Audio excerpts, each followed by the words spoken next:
My ex-wife tried to flee the country with our kids and her shady fiancé until I threatened full custody unless she exposed their scam to her boss, who's also his dad. Hey there. So, I'm a 30-year-old woman, and I have 2 kids with my ex-wife, Diane. She's also 30.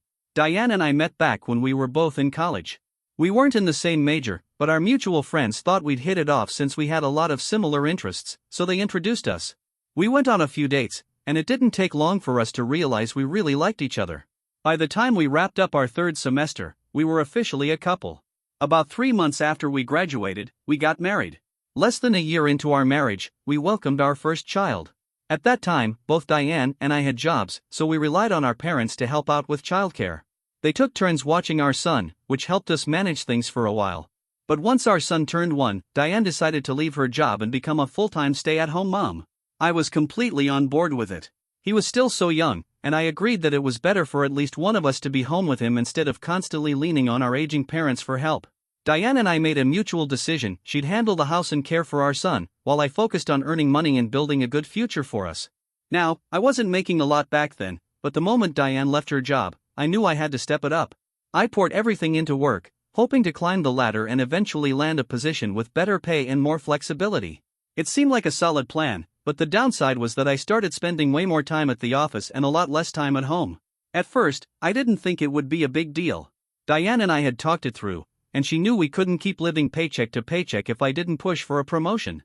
But even though we had agreed on everything, she started getting upset with how little I was around. She'd complain constantly about me not being home and would accuse me of not caring, or worse, of cheating, just because I was working late. No matter how many times I tried to explain that I was grinding for our future, she refused to believe it. It felt like every time we talked, it spiraled into another argument. Eventually, we couldn't even have a regular conversation without it blowing up into a full-on fight. Then, a few weeks after our son's 3rd birthday, Diane told me she was pregnant again. Despite the struggles, I was honestly thrilled. Sure, it meant more financial pressure on me, but I've always wanted to be a father, and I was happy to grow our family. That pregnancy, though, was much harder on Diane, and it took a toll on our relationship. Still, we stuck it out, at least until our daughter turned 3. I did everything I could to save our marriage, but the truth is, Diane stopped trying way before I even realized it.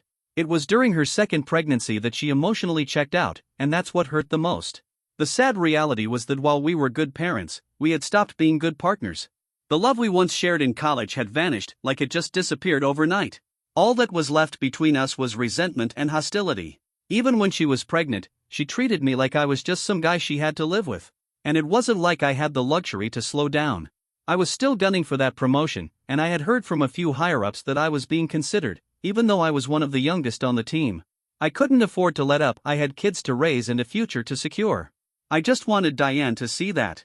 But she didn't. She seemed stuck in this idea that we could live the same carefree life we had before the kids came along. She struggled to accept how much things had changed and started blaming me for everything, from not spending enough time with her to neglecting the kids, which I'll never agree with. I may not have been around as much as she wanted, but whenever I was home, especially on weekends or evenings, I was fully present with my children. They were my priority. After our daughter was born, I noticed Diane pulling further and further away. I suggested we try counseling, but she didn't think it was worth the money. So, I took matters into my own hands and planned little date nights to reconnect, but even then, she seemed irritated and cold, like she was going through the motions just to keep up appearances. It started to feel like she was deliberately trying to push me to the edge, maybe hoping I'd be the one to end things so she wouldn't have to carry the guilt of tearing our family apart. I can't say for sure, but that's what it felt like she wanted out but didn't want to be the one to pull the trigger. Things got worse around the time we were planning our daughter's 3rd birthday party. I don't even remember what we were arguing about. It was something as silly as the party's color scheme, but somehow that tiny disagreement turned into another massive fight. That's when she started saying bizarre things, like I loved the kids more than her or that I had completely forgotten I was even married. I couldn't believe it. I reminded her that she was the one who kept turning down counseling, that I had been trying to fix things, but she just refused to give us a real chance.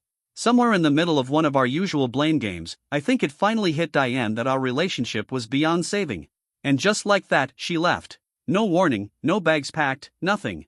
One moment we were arguing, and the next, she turned around, walked straight out the front door, got into the car, and drove off. That was it.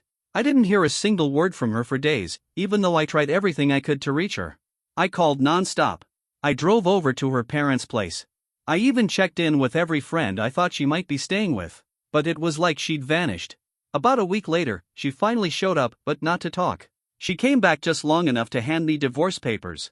There weren't any explanations or apologies. Nothing. She just gave me the papers and left again. The second I looked at them, I knew this was it. The final nail in the coffin. There was no coming back from this. We had both tried, at least, I know I did. I had given everything I had to make our marriage work, but I just couldn't keep pouring myself into something that was clearly falling apart. I still had 2 little ones to take care of, and I wasn't about to let this whole thing break me. More importantly, our kids deserved better than this constant tension between us. They didn't need to grow up with parents who couldn't even agree on something as small as a birthday party color scheme. So, we agreed to end things peacefully. I didn't make a big deal of it. I signed the divorce papers without a fight. The custody arrangements were surprisingly smooth, too. We both wanted joint custody and managed to work out a schedule on our own. Honestly, the divorce itself wasn't as messy as the lead up to it. By the time it became official, we had both come to terms with the fact that our marriage just wasn't working anymore. That mutual understanding made it easier to move on.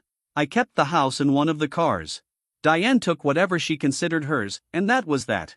The divorce was finalized about 3 years ago, and since then, we'd actually managed a pretty civil co-parenting setup. I wouldn't say we were friends, but we got along well enough, and that was good enough for me. Our kids split their time between us evenly, half the month with me, half with her, and they were happy, so I was content with how things had turned out. But then, about a month ago, things shifted. Diane invited me to meet her for lunch at a local restaurant. I didn't think much of it, maybe something about the kids' schedule, or some other logistical thing. But no, she sat me down and dropped a bomb on me. She was seeing someone. And not just casually dating, she was engaged. I didn't even know she had started dating again, let alone gotten serious enough to be planning a wedding. This was the first serious relationship either of us had been in since the divorce, and I felt like I should have at least been given a heads up. But that wasn't even the wildest part. Diane went on to tell me that she and this guy, let's call him Alex, were planning to move to Canada together. Apparently, Alex was a few years older than us and ran his dad's business, and now they were getting ready to expand or relocate or something along those lines. So when he popped the question, Diane said yes without hesitation. Now, naturally, this threw everything off. Our co-parenting had worked because we lived so close, just a few blocks apart. But Canada? That was an entirely different situation. I was completely blindsided. Not just by the fact that she was dating someone and engaged, but by how casually she told me they were leaving the country in a couple of months. At first, I assumed she was planning to step back from the joint custody agreement and maybe suggested the kids come visit during school breaks or something. That would have made sense. But nope, what she said next left me speechless. She told me, straight-faced, that if I wanted to keep seeing my kids regularly, I'd have to move to Canada too. Like, actually uproot my life and follow her and her new fiancé across the border. At first, I thought she had to be joking. But she wasn't. She genuinely expected me to drop everything, my job, my home, my entire life, and go live near them in Canada, just so she wouldn't have to give up custody. I was stunned. I didn't even know how to respond. I came close to losing it right there, but we were in a public place, and I didn't want to cause a scene. So I stayed calm. I asked a few questions, trying to keep things level-headed. And honestly, I'm glad I did, because her answers were even more alarming. I asked how long she and Alex had been together, thinking it had to be at least a year or two. But no, she said 6 months. 6 months. They hadn't even lived together yet. And worse? The kids had never even met the guy. And she thought it was reasonable to ask me to let our children move across the country with a man they didn't even know? I told her that 6 months wasn't nearly long enough to make such a huge life decision, especially not one that affected our kids and me. But instead of hearing me out, she laughed in my face and said I was only saying that because I'd never experienced the kind of deep love that she and Alex shared. I swear, it took everything in me not to roll my eyes or just get up and leave. It sounded like something out of a cheesy romance movie, not real life. I mean, who does that? Who leaves everything behind, job, home, co-parenting routine, just because of some whirlwind relationship that's barely half a year old? Then she added one more detail that really sealed it for me. Turns out Alex had broken up with his long-term girlfriend, 6 years together, mind you, just 2 months before he met Diane. They bumped into each other at a bar, he bought her a drink, and they hit it off. A few dates later, she decided she was head over heels for him. And when he said he was moving to Canada and asked her to come with him, she jumped at the chance. Maybe it would have made a cute plot in a romance novel. But this was real life. She had 2 kids and a co-parent, and none of us were characters in her love story. I just couldn't believe she was willing to throw everything away for a guy she barely knew. Now look, I'm not someone who's against romance. I get that people fall head over heels sometimes, and sure, love at first sight sounds sweet in theory. But after hearing Diane's story, I just couldn't support the idea of her marrying Alex and hauling our kids off to Canada. So I told her flat out there was no way I was going to uproot my life just to follow her and her new man across the border. And more importantly, I wasn't about to let our children go either. When I said that to her, calmly, I might add, she absolutely lost it. She snapped and accused me of being jealous, said I was just bitter because she was finally happy and doing better than me. According to her, I was trying to sabotage her new life out of spite. It was getting heated right there at the restaurant, and honestly, we were seconds away from turning heads. But I kept my cool and told her to take a step back and really think things through before we talked again. I figured she was just going through some kind of midlife crisis or caught up in a fantasy and that she'd come around in time. But a week passed, and I didn't hear a word from her. So I finally called to ask if she'd thought things through. She said she had, and she was sticking with her decision. She told me she was absolutely sure about Alex, that marrying him and taking the kids to Canada was what she wanted. Then she gave me an ultimatum: either I move with them and let Alex help me find a job there, or we take this to court. I honestly think she believed I'd cave, that I'd just roll over and go along with it. But that was never going to happen. I told her I wasn't going to be strong-armed into this, and if she wanted to go legal, then so be it. I hung up the phone and called my lawyer right away. Thankfully, I had a great attorney, the same guy who helped me with the divorce and our first custody agreement. I trusted him completely. Once I explained everything, he and I got to work. We started digging into Alex's background and learned pretty quickly that this guy wasn't exactly the poster child for stability. Turns out Alex was a co-owner of his dad's company and came from an old-money industrialist family. That explained the confidence Diane had, and probably the reason she was so sure she could bulldoze her way through this. I had a hunch she thought their wealth and influence would make everything go her way. But I wasn't backing down. No matter how much power or money they had, I wasn't going to let my kids get dragged into something shady. So we kept digging. We reached out to people who'd done business with Alex in the past, and what we found raised all kinds of red flags. Some of these folks thought we were calling on Alex's behalf, so they started spilling. Apparently, he owed quite a bit of money to several of them. A few even told us he had done shady off-the-books deals behind his father's back. That's why they hadn't taken legal action yet, they were waiting to see how it played out. But there was a clear pattern: Alex had been making some serious messes in his father's business, and he didn't want anyone finding out. And guess who was smack in the middle of it all? Diane. Remember how she said they met at a bar? Yeah, that was a lie. I talked to some friends who'd stayed in touch with her after the divorce, and they told me she had taken a job working as a secretary. Not just anywhere, at Alex's father's company. That's where she and Alex actually met. Suddenly, everything started making sense. The rushed relationship, the sudden engagement, the move to Canada, it all looked like an escape plan. They were trying to run from a trail of trouble, and they figured I'd be too slow or too passive to stop them. But they underestimated me. It really hit me how selfish Diane was being. She hadn't stopped for a second to think about how any of this would affect me or the kids. She was completely wrapped up in this fantasy with Alex and couldn't see the reality crashing down around her. That's when I knew I had to file for full custody. With her planning to disappear to another country, I couldn't risk her taking the kids away for good. Unless she miraculously came to her senses, I had no other choice. But after everything I'd learned? Yeah, there was no way I was going to just sit back and hope she did the right thing. And honestly, after all the lying and scheming, I didn't trust her anymore. I didn't want our kids anywhere near that situation. So I talked it through with my lawyer, and a couple of weeks ago, we officially filed for full custody. I also made sure to request that if Diane did get any visitation rights, they'd be supervised. There was no way I was going to let her be alone with our children after all this. People can say what they want, but no sane parent would trust someone who's willing to gamble their kids' stability on a guy they barely know. Diane had clearly lost sight of what mattered. It seemed like she was willing to do anything to protect Alex, even if it meant throwing the rest of us under the bus. I genuinely believe money was a big part of why she got involved with him in the first place. Maybe she fell for the charm and the flashy lifestyle, maybe she convinced herself it was love. But either way, she was choosing him, despite knowing what kind of man he really was. I kept wondering how someone like Diane, who had always been close to her family, could just turn her back on them like that. But then again, money can make people do strange things. That's just my theory, of course. I still don't know for sure why she's with him, especially after finding out what we did. Maybe she really does think she loves him, but putting your kids and your ex through this kind of chaos? That's not love. That's recklessness. A few days after she was served with the custody papers, Diane called me. She was livid. She yelled, saying I was being cruel and unfair, accused me of being a miserable man who couldn't stand to see her happy. According to her, this was all just some scheme to ruin her relationship with our kids out of jealousy. But that couldn't be further from the truth. Thankfully, it was my turn to have the kids with me during all of this, so I wasn't too worried that Diane might try to run off with them. She couldn't legally take them anywhere, and that gave me some peace of mind. I finally had the freedom to say exactly what I needed to say to her without holding back. So I told her straight up I knew everything. I knew all about the shady mess she and Alex were involved in. I'd spoken to a few of his business contacts, and they didn't sugarcoat anything. Maybe it was unprofessional of them to spill the tea, but it worked out in my favor. Honestly, I don't think there's anything more unprofessional than owing people money and then trying to disappear to avoid paying it back. When Diane realized I wasn't bluffing, that I genuinely knew the truth, her whole demeanor shifted. She calmed down quickly. She knew I could take this information straight to the court, and it wouldn't just get her in trouble, it would blow up everything for Alex too. Suddenly, she was treading lightly. She tried to talk her way out of it. Said we could maybe still work out a new arrangement, something where she could see the kids every now and then. But that wasn't good enough for me.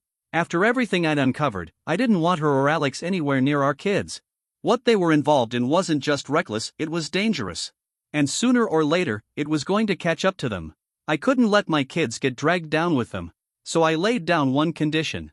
I told her that if she wanted even supervised visitation, she'd have to come clean to Alex's father. I needed her to admit everything, to promise they wouldn't try to run off to Canada or keep covering up this scam. Only then would I even consider letting her see the kids again. I thought I was being more than fair, honestly. I was giving her a chance to do the right thing, not for me, but for her children. But instead of taking responsibility, she turned it back on me. Accused me of blackmail. To this day, I still don't understand how that qualifies as blackmail. I wasn't trying to gain anything personally. I wasn't asking for money or favors. If anything, I was giving her a way out, trying to help her avoid jail time. At one point, Diane and I had shared a life. We had been close, and despite everything, I didn't want to see her end up behind bars. She tried to justify it. Told me that if she and Alex confessed to his father, it would destroy everything. Alex might lose his job, be cut off from the family business entirely. She explained that Alex had tried to launch something on his own, but when his dad didn't approve, he went behind his back to make it happen anyway. The deal had tanked, and now they were stuck. If they came clean, it would ruin Alex's future, and with no income, Diane wouldn't be able to care for the kids even if she did have custody. On the flip side, if they went through with the plan to skip town, at least they'd buy themselves some time, even if it meant losing custody. That was her logic. I sat there listening, and I couldn't believe she was still entertaining this as if it were some kind of noble sacrifice. I didn't see a dilemma, I saw a clear choice. But she kept calling me the bad guy. Said my condition was cruel, that I was forcing her into an impossible situation where she'd lose something no matter what.